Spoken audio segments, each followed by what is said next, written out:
rape, fraud, sneaking a peek at a teen patient who was sedated.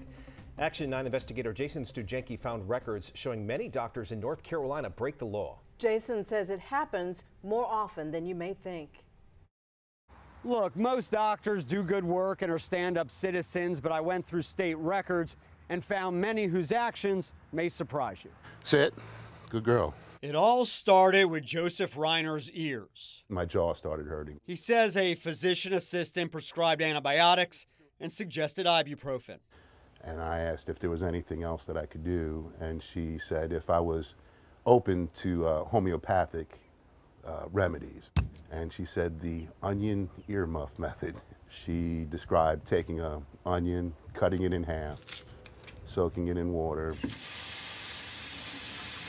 putting paper towels, putting it in the microwave, and putting them on my ear. Go online and you'll find some people swear by that approach for ear pain, and Reiner may have been okay with it too, but as a savvy patient and former police officer, he wanted to know the science behind it. She said, I don't know, but it works for my children.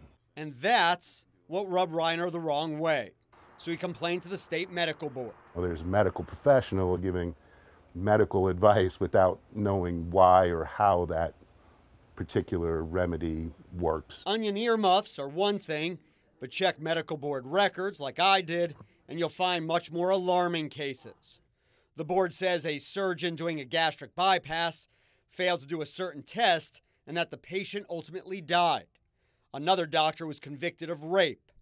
An internist with an already long disciplinary record allegedly committed Medicaid fraud for 5 years. A pediatrician was accused of giving another staff member undated pre-signed prescriptions to use.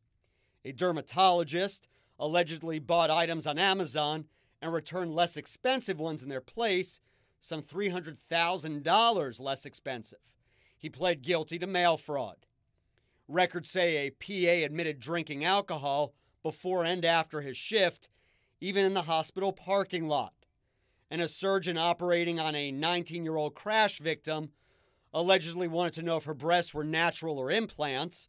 While she was under, records say he and his assistant looked solely to answer the question. A lot of times, Jean Fisher-Brinkley runs the communications department for the medical board.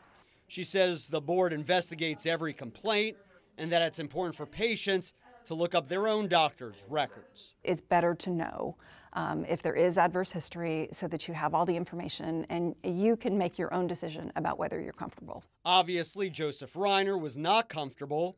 He told me he never did try the onion method, but that he did hear back from the board. They sent me a letter back saying that no action would be taken. Of all those other examples I mentioned, only one lost his license for good.